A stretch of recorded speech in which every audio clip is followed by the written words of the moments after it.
Well, of course, that interview yesterday with Jensen, and Jensen will be out here again. And I'll tell you what, he's playing in the spirit of things, because he's not just doing his Group C, his Jaguar C-Type. He's also, and that of course he owns, but he's also taking part in the saloon race later in the day. So he's getting into the spirit of historic racing, and don't think he's retired by any means. And yes, he is part of Rolex's ambassadorship, and so that's another reason for him to come.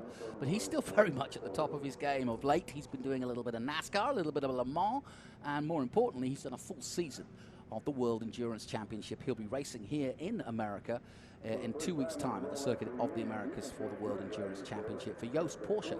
So right at the top of his game still. Now, as we turn our attention to the next group, let's hope they get out there given the miss, but it must give me a little bit of time, because it's the Briggs Cunningham Trophy. As we said earlier, if you're just joining us and you weren't here yesterday, we're naming each and every one of the groups this year after somebody famous, somebody iconic in American racing that has brought something to the table. It may be a driver, it may be a driver designer in this case. And I've got David Steele alongside me, who is really looking forward to seeing this group particularly. And a massive group it is, David. I've never seen so many cars, each and every group. We've got 34 in this one, but you're a big fan. I sure am, and I have to say I absolutely love it that they've titled this with Briggs's name. Yeah. I can't imagine anyone more appropriate to be brought in as a kind of tribute. Briggs, of course, sat down at a table in the mid-1940s with Bill Milliken, Cameron Argetsinger, and they mapped out what would become the SCCA. So the fact that so we've all got a lot to thank for. we sure do, and those guys really set in motion the immediate post-war sports car racing that we're going to see. Kind of demonstrated on the track right in front of us with many of the original cars from those races. It's just fantastic. So what is the American Hot Rod Foundation? Well, I know what it is, but tell us more about it. Well, the American Hot Rod Foundation we're a 501c3 nonprofit, and our whole purpose for the past 22 years has been to research and save, preserve the history of land speed racing in America throughout its entire history, in all shapes and forms, whether that be circle track or drag racing or early land speed racing on the Bonneville Salt Flats or the Dry Lakes of California.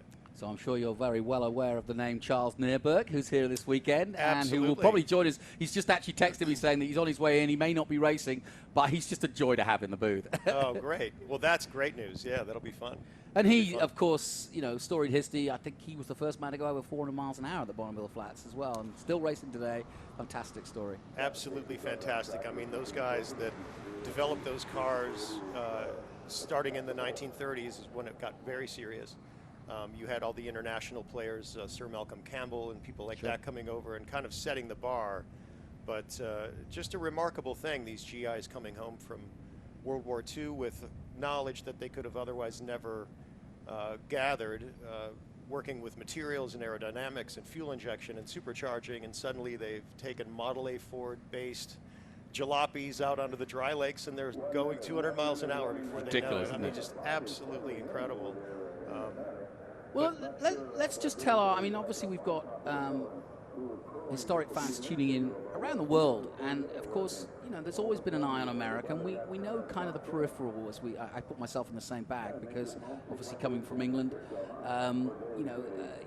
you learn about American historic racing bit by bit, but Briggs Cunningham and the groups that we've chosen, Dan Gurney, all of these guys were more than, yes, they all, Skip Barr, but they had their accolades. They were good racing drivers, but they're not household names. They're not people that perhaps worldwide will have remembered. Briggs Cunningham is a good example, but it's what they brought and what they innovated, which is why we're honoring them. Absolutely, absolutely, and that's why it's so important to honor them, as you say. The fact that Briggs Cunningham isn't necessarily a household name is almost a scandal, in my opinion. He's. You could almost say we wouldn't even be sitting here at this event without what he did and what the Briggs Cunningham equivalents on the West Coast did to get all of this going after World War II. I think there was just such a feeling of optimism in the country that when you took someone like Briggs, who had the means and the connections to get this sport going, having been involved in it with the Collier brothers before the war with ARCA, I mean, there was just so much excitement, but it was in a small community. It was semi-private. Literally, some of those events in the 30s happened on estates. So in a way, it's not surprising that not everyone would know who that is, but if you go back and start connecting the dots, my God, it starts with an atomic bomb named Cunningham, for sure.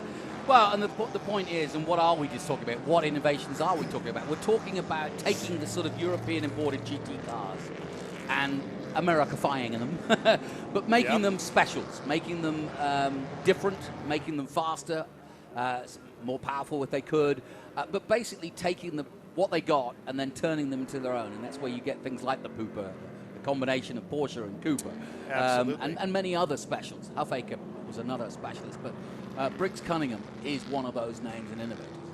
Well, absolutely. He raced a car at Watkins Glen starting in 1947 called the Buick, and this was a Buick-powered Mercedes-Benz. Buick. Yeah, an early 1930s Mercedes, which had been all stripped down. I think it may have only retained its original cowl and radiator shell, which gave away its roots as a Mercedes-Benz, touring car. But a post-war, large capacity Buick engine was fitted to that car, and hence the Buick was born, and it was very competitive. And seeing cars like that, cars like the Ardent Alligator, they were a great alternative for people who may not have been able to afford an Allard, which was a pseudo-special in its own right, because you could buy this rolling, beautiful, finished, sorted chassis, basically, with bodywork on it. But it was up to you to put an engine in the car, and it was your choice if you wanted to put a Ford V8 or a Cadillac V8. But not everyone could afford an Allard, but they understood what that was and what that idea was. And that's where guys like Chuck Manning, which, by the way, there is a Manning special being driven by Marcus Bicknell from the Del Monte Group, is on the track today. And that car is just a direct descendant of Cunningham's Buick and the cars like that were constructed in a kind of, Brit-American combo, we might say, and they're again very, very effective cars, and it's easy to draw the connections between those specials, specials like the Baldwin Merc special, which is also on the track, being driven by Rob Manson. Incredibly important car. I mean, that car was that very car that we're watching on the track right now, kind of carve its way through the fog, was that participated in the original Pebble Beach road races, which started all of this. It started the Concours d'Elegance, which happens on Sunday. It inspired the build of this track. It was those cars that raced through the forest in 1950 that started all this. Yes, back at Pebble Beach races, yeah. And the fact that we're seeing that very car go around this track being used as it was intended is amazing to me. And like you say, that car is a hodgepodge of kind of junkyard Ford parts, but put together in such a clever way by a very clever guy, Willis Baldwin, that look what it's on the track with. It's on the track with C-type Jags, with D-type Jags, and it's mid-pack, and it's competitive, and you can see the workings of it when you walk up to it. You kind of see, well, this is just a large go-kart, isn't it? Well, Ferrari famously once called us British, the garagistas, but of course the Americans had been doing it a long time before, as you quite rightly describe here with these specials that we're talking about. There's Jensen. Yeah, it's not often you get to say, coming out of the mist here at Laguna Seca, coming up the hill is Jensen Button in Fangio's car that he bought. As you heard in the interview, it took him 5 years to get it. But I think we're going to be seeing Jensen for many times to come here, simply because now he's got his feet wet, buying a very, very special car. And he almost admitted yesterday, there it is, number 22. He almost admitted yesterday, now he's bought it, he has to kind of play the game. Absolutely. And come out and race it, because people will want to see it. They will associate him with it. Adrian Newey does similar with GT40s and many other cars, but it's great to have racing drivers, current racing drivers, that interested in spending a weekend doing this, and also, just like Sebastian Vettel, being genuinely interested in what they've been part of. Absolutely. That is very inspiring to a guy like me who's just a general motorsports fan, but I kind of focus on the history of the sport, and to see a guy like Jensen come in and be excited about the roots of the sport, I can't imagine what it's like for him. I mean, 'cause obviously he would have, as a little kid, read about Fangio. Yes, he would have studied Fangio. He may have even met him when he was young. Yeah. Here he is on a world-famous track in Fangio's car. I mean, it doesn't get better. Green flag waves. We are gorilla engines in the mist at the moment. The Briggs Cunningham Trophy roars into action, and in the middle of the field is one Jensen Button from Somerset, former Formula One world champion, and we're delighted to have him as one of our guests of honor, but we've got many others. We've got some other current drivers. Ricky Taylor is here. And then we've got the likes of CEOs like Jim Farley of Ford, and Zach Brown, CEO of McLaren, who, of course, Jensen drove for back in the day. But just great to have so many luminaries here, both from a driver perspective, from an innovation perspective. Jim Hall Jr., or Jim Hall's son, was here yesterday and regaling us some stories of his growing up with his famous father. Another great American innovator, Jim Hall and Chaparral. Yeah, and as we've been talking about these specials, these kind of hybrid cars of the day, we're watching go up the hill right now the Scarab, which is just an absolutely phenomenal car. Lance Rivembro, of course, was behind that effort and built a tremendously successful and incredibly beautiful car, Chevrolet Corvette powered, because once again he had the means. It's always nice when somebody's got the means to do this, because a lot of innovation can happen quickly. He assembled a team of just absolutely brilliant. Do you know the thinking behind, or the sort of how he came to, right, this is what we're going to do? Well, you know, he was a fan. He had been racing sports cars. He started in an MG like so many, but he wanted something faster, and he saw the Ferraris, you know, on the track, kind of beating everything, but he was a bit nationalistic, and he thought, maybe I can do this with American innovation, American power plant, American crew members. And he basically found all of the best fabricators in Southern California, assembled them, guys like Phil Remington, and he said, guys, I want to build not just a fast and competitive sports car to be on the track with Ferraris, but I want to beat Ferraris, and I want to look as good as them. And hence the Scarab was born. And a great effort, again. Only a few cars were built, but they had a huge impact on the race scene in America. And once Rivembro decided to get out of the game, basically from developing a front-engine Offenhauser-powered Formula One car, which was a little bit behind its time. By the time that car was launched, rear engine was the way, and unfortunately Rivembro's dream of building a Formula One car had kind of gone away. He walked away from the effort, but his crew didn't, and a very wise Texan stepped up named Carroll Shelby, and he saw this shop with all this tooling and all of this talent that had built the Scarabs, and he said, boys, why don't you help me out with a project I have? Fantastic. And that is the crew that became Shelby America. I had no idea. That's a great story. Thank you. Because, I love stories like that, because you did wonder where they kind of, you know, you read the history books, and it's as though they all came together and were, you know, put an ad in the paper, and all these brilliant people came together. It's always nice to know how they actually do come together. That car you were talking about, obviously launched in '58, but it raced at Palm Springs, Santa Barbara, Riverside, Meadowdale, and here at Laguna, and even went to the Bahamas and raced in Nassau. So David Swig, and we'll be talking about that car. And here is the number 42 going across the strip. Seeing where he is. A little further down. In fourth position, that's Brian. Is it me, McKirchen?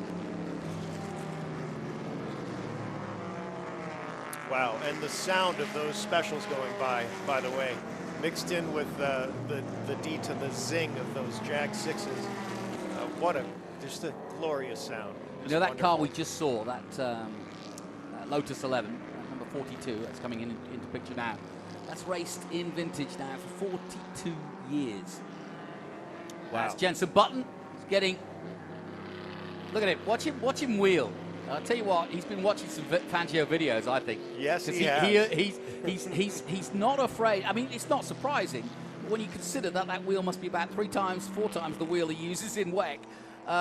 He is definitely using the art of the day, which was a huge steering wheel, and then making what would be deft adjustments in a Formula One car, but huge movements in one of these big beasts. And I think that's the enjoyable part. Just watching him yesterday and again today, it's a shame it's so misty, but his input is so assured, and you could see a great racing driver is that ability, and you see it with a Sterling Moss or a Fangio in the day, you know, just able to put that input in, but we're not knowing exactly what that input, and it looks to me, you and me, as though he's going back to go skid sideways, but he just holds it all together. It's just that feel, isn't it?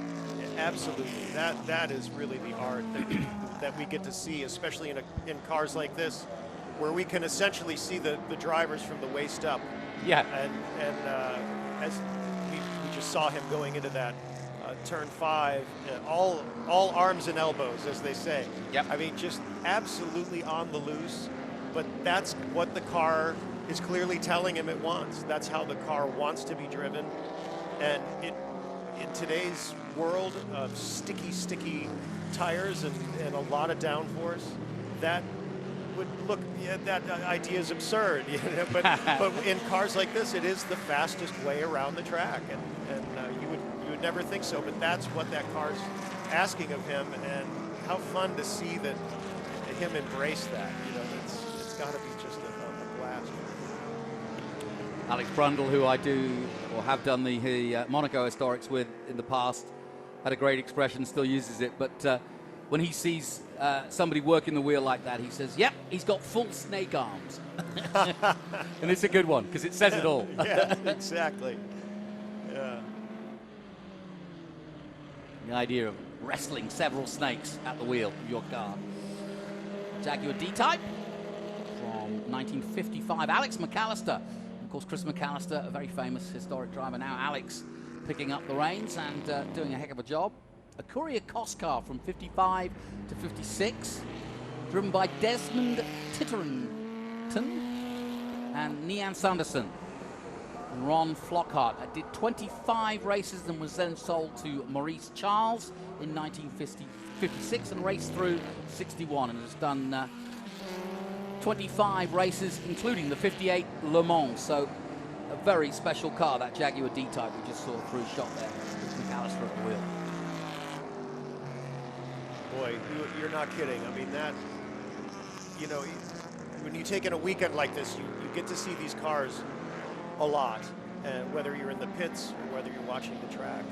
But when you stop and take in the kind of rolling history that we're getting to see go by with just that D-Type alone, it's just absolutely astounding. I mean, 20 years ago, that car probably was in a museum, and it's so nice to see the way the hobby has gone.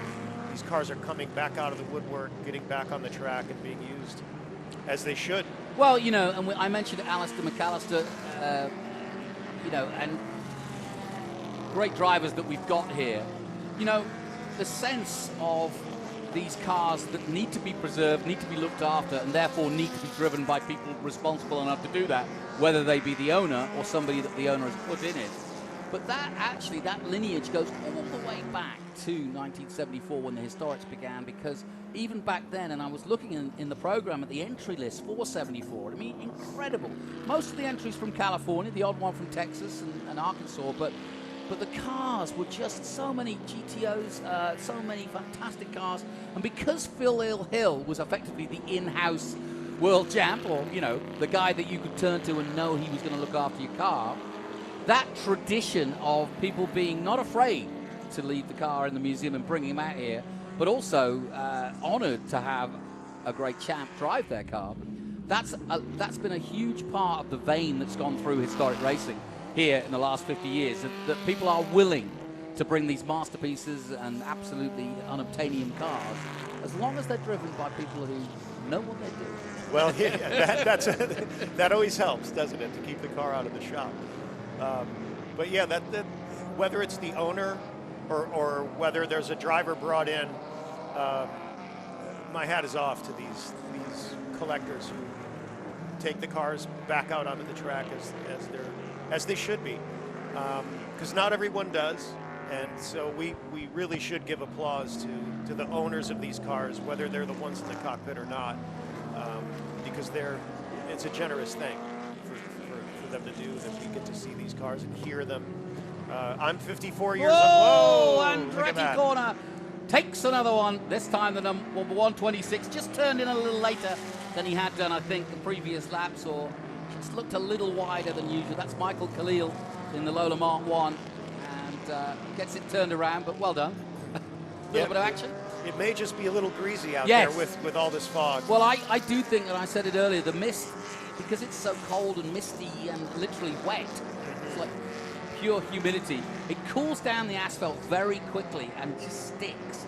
And it's hard to get or to keep temperature in the tires that, especially when you're changing from different parts of the circuit. We've effectively the part of the circuit that is most misty right now is the back end is effectively coming down from the corkscrew, whereas here 5 and 6 and then up the hill it's all nice and clear. But so that's going to be a problem going into Andretti when you've just got to the fastest part of the circuit and then cools down again. Absolutely, yeah. That's what you get with elevation changes, and that's why tracks like this are so exciting. The climate can really play a huge factor, and like we were just talking about, the cars are hard enough to drive. Yes. They're asking to be driven kind of on the loose, and yet in combination with that, you've got a changing racetrack. You're coming down off the corkscrew and experiencing different amounts of grip as you lose elevation, and that is a factor. You've got to have a real feel to be on top of that. You saw that 1959 Sadler Mayer Special in blue and white just go through the number 4. Nick Price at the wheel of that one. That won the New York State Hill Climb Championship and was second in the Thompson Speedway at Connecticut back in the day.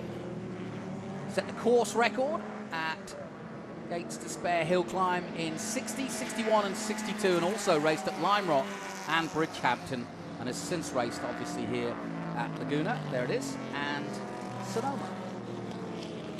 So I've done a lot of hill climbs. I would have thought that would be quite a task in one of those big beasts. Yeah, absolutely.